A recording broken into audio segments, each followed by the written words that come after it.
Hi guys, and welcome back to Louie's Nature Trails. For this week's adventure, I'm going to tell you some fun facts about rivers, just like this one here.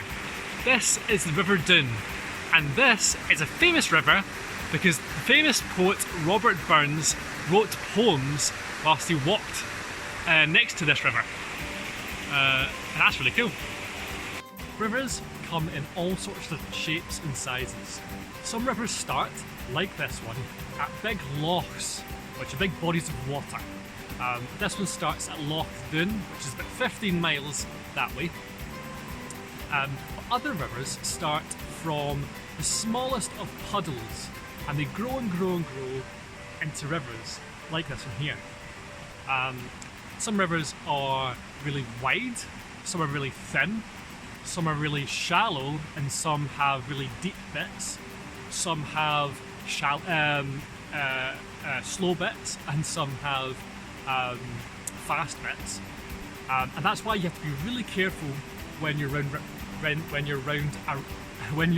a river, because they can be quite unpredictable, and you don't know where's safe and where's not. So please be very careful when you're on your walks around a river or around any body of water, because water can be really, really powerful. So powerful, in fact, that they can create magnificent natural structures like canyons and valleys, like I'm in right now. They can also create waterfalls, which are my favourite, I have to say. Absolutely amazing, and I love seeing them when I'm on my walks.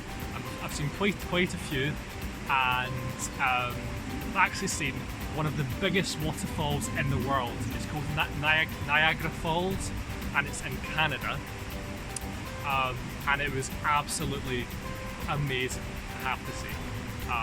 If you don't know what I'm talking about, look it up. It's called Niagara Falls, and it's in Canada, and it's just amazing.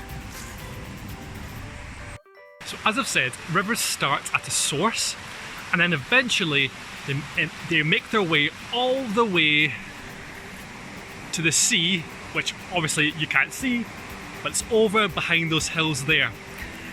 This river ends up between Doonfoot and Ayr, I think. The fun fact actually about Ayr, Ayr used to be called Inver Ayr, and Inver means at the mouth of, and then Ayr obviously is Ayr, but it's also the River Ayr. That's why also like Inverclyde is called Inverclyde, because it means the mouth of the Clyde. Yeah, lots of coastal towns next to rivers actually had Inver before their name, but then they shortened some of the names just to make it easier. Yeah, I just thought that was really cool.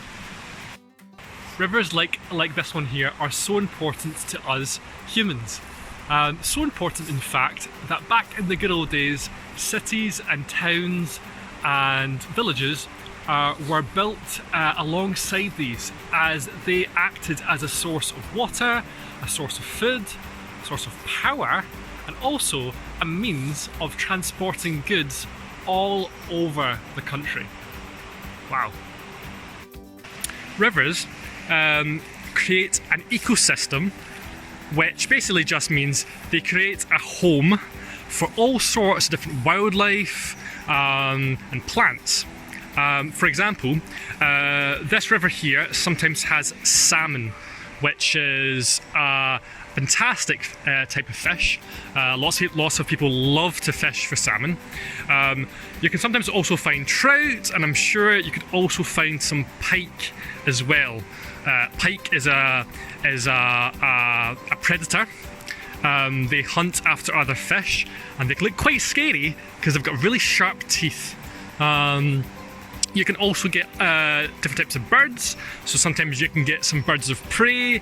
You can also get some swans and ducks using the river, and some herons and things like that. And in countries like Canada, you can get bears that will actually hunt for salmon on rivers just like this. The longest river in the world is called the Nile, and it runs through Egypt and many other countries. It is 6,650 kilometres long. And if you compare that to the longest river in Scotland, which is the River Tay, it's only 185 kilometres long. The Nile is so much bigger. Wow.